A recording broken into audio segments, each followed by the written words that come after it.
上期節目我哋就交代咗部分燕齊戰爭嘅情況，包括就有樂毅用人證啦，喺極短嘅時間之內就已經收編咗齊國70幾座城池。另外就仲有田法章重新坐上咗齊國皇位。今期我哋就繼續去講下燕齊兩國之間嘅恩怨情仇。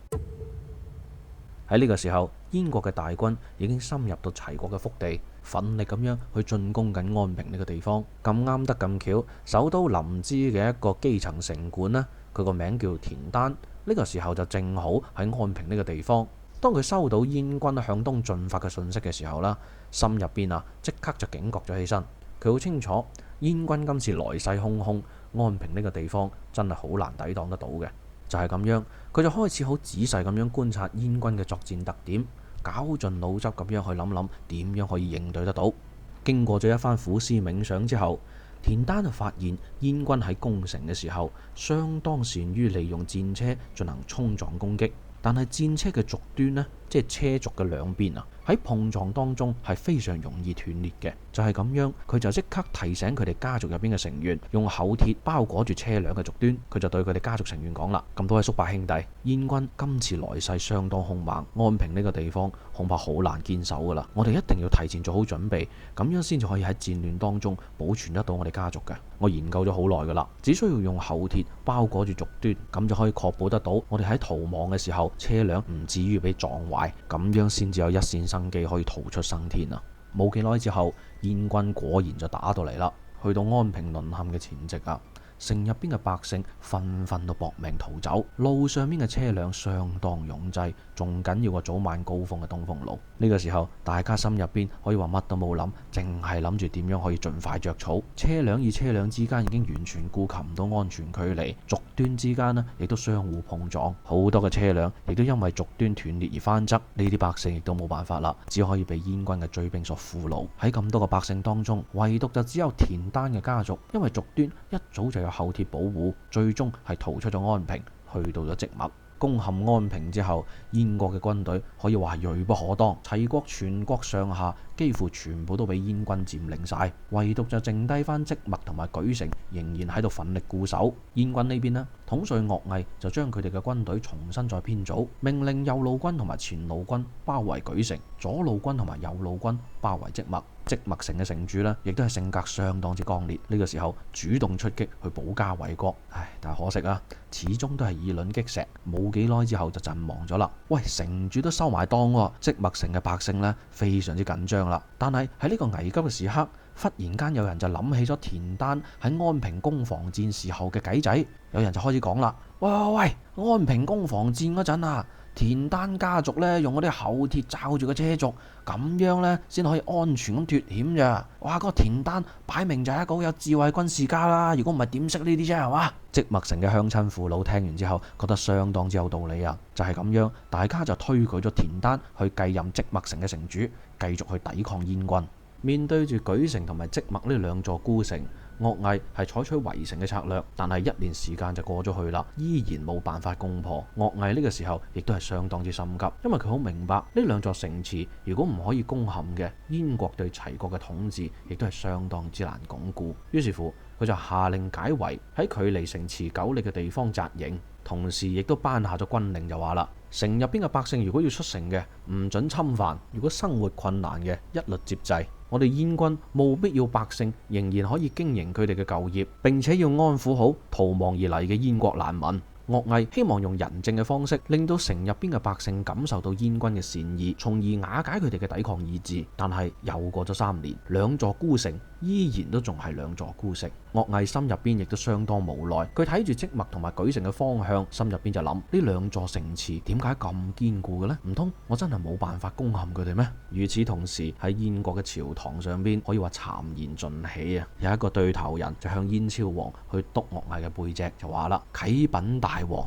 我哋岳毅將軍智勇過人，去進攻咁強大嘅齊國，係咁依唞兩啖氣嘅時間啫，就連連攻克70幾座城池。但係如今只剩低翻2座孤城，佢係勞師動眾都毫無辦法。咁樣並唔係話佢冇能力奪取噃，而係佢3年嘅時間入邊根本就冇心進攻。佢咁樣做只不過係要靠住我哋燕國嘅軍威，令到齊國嘅民眾心服口服，擁護佢當齊王咋。但如今齊國嘅百姓已經係內心屈服噶啦。岳毅之所以仲未發動嘅緣故呢，只不過就係佢顧慮喺燕國嘅老婆同埋仔女嘅啫。哎呀，但係大王啊大王，齊國嗰啲靚女好多噶嘛，唔使幾耐佢就會唔記得晒佢燕國嗰啲老婆仔女噶啦。大王啊大王，請你好好考慮下點樣應對至好啊。其實燕昭王心目中對岳毅可以話有住12000分嘅信任。佢聽到呢一番讒言之後呢，相當嬲。佢心入邊就諗，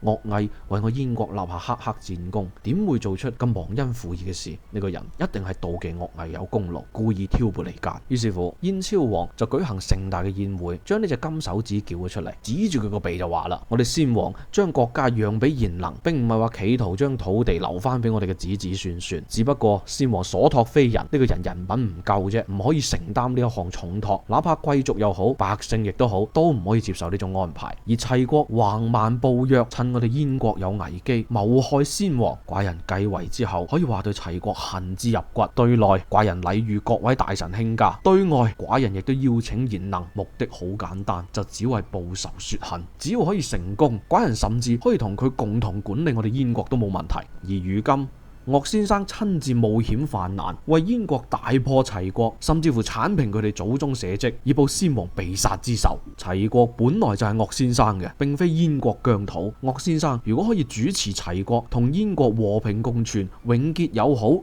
共同抵禦其他國家嘅侵略，應該係燕國嘅福分，亦都係寡人嘅願望。你竟然夠膽喺度從中挑撥離間！燕昭王越講越嬲，當場就將呢隻金手指剁開兩邊。然後燕昭王就將皇后嘅衣物送咗俾岳毅嘅妻子，王子嘅衣物呢就送咗俾岳毅個仔，並且用100輛嘅戰車保護，派宰相親自送佢母子去到齊國，仲封埋岳毅做齊王添。岳毅接到燕昭王呢個旨意之後，心入邊有惶恐有感激。岳毅好清楚燕昭王對佢可以話係恩重如山，自己絕對唔可以辜負燕昭王嘅信任。於是乎佢就上書俾燕昭王，誓死拒絕。臣蒙大王嘅厚恩，得以統率燕軍，伐齊報仇。今雖略有小成，但係亦都係仰仗大王嘅威德同埋將士嘅奮勇。臣本燕臣，豈敢背燕自立呢？臣定當竭盡全力為燕國立功啊！就係咁樣。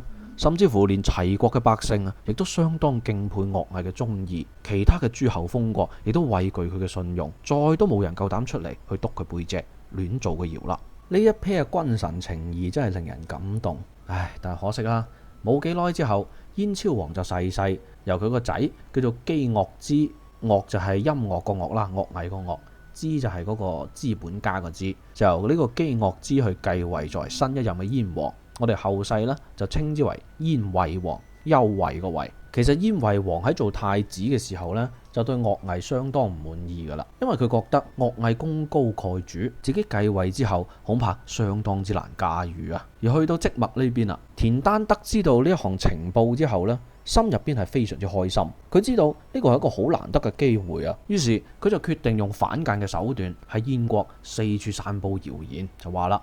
齊閔王田地死咗之後，齊國就只剩得2座孤城。岳毅同埋新嘅燕王一早就有唔啱牙噶啦，因為岳毅好擔心受到處分，先至唔夠膽翻去燕國嘅啫，所以一直就揾藉口去進攻呢2座孤城。而實際上，岳毅係想做齊王啊，但係就只係因為我哋齊國嘅百姓仲未話冚唪唥都心服口服，先至冇辦法要放緩去攻打即墨嘅啫。其實即墨人最擔心最驚嘅就係如果一旦認真咁樣發動攻擊，即墨一定頂唔順噶。其實燕惠王本來就對岳毅心存疑慮，聽到呢啲連細路仔唱歌仔都識得唱嘅謠言之後，心入邊就更加堅定咗要換咗岳毅嘅諗法。佢諗，岳毅啊岳毅，你果然係有忤逆之心，而家如果唔及時咁樣剷除佢，日後必成大患啊！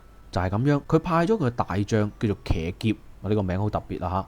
騎呢就係騎士騎馬個騎，劫呢就係打劫個劫，人名嚟㗎嚇，唔係行為嚟㗎。咁佢就派咗呢個大將騎劫啦，就去到前線接任遠征軍統帥呢個職務，同時就召岳毅返燕國。岳毅呢邊收到咗燕惠王嘅懿旨之後，心入邊相當痛苦。其實佢好明白燕惠王對自己已經係有疑心㗎啦。如果咁樣返去燕國，一定冇好下場。佢望住燕軍嘅大營，心入邊就諗：我為燕國出生入死，立下咁多嘅戰功，但係而家居然落得咁樣嘅下場。罷啦罷啦，此處不留人，自有留人處啊！就係咁樣，岳毅就落定決心去投奔趙國，冇再返去燕國啦。燕軍嘅將士得知到岳毅離去嘅消息之後，既痛恨佢呢個新老細昏庸無道，又可惜嘅統帥狼狽離去，瞬時之間群情洶湧，軍心激憤。騎劫嚟到咗軍營，接任咗統帥之後，佢就自此有住燕惠王嘅支持，行事亦都驕橫跋扈。佢改變咗岳毅嘅策略，對稷麥發起咗猛烈嘅進攻。咁當然啦，佢就冇岳毅嘅智謀同埋威望。燕軍喺佢嘅帶領之下，可以話士氣低落，屢戰屢敗啊！今期我哋嘅節目就講到呢度啦。如果大家中意我哋嘅節目嘅話呢，記得唔好孤寒，多啲投幣、點讚、收藏、轉發。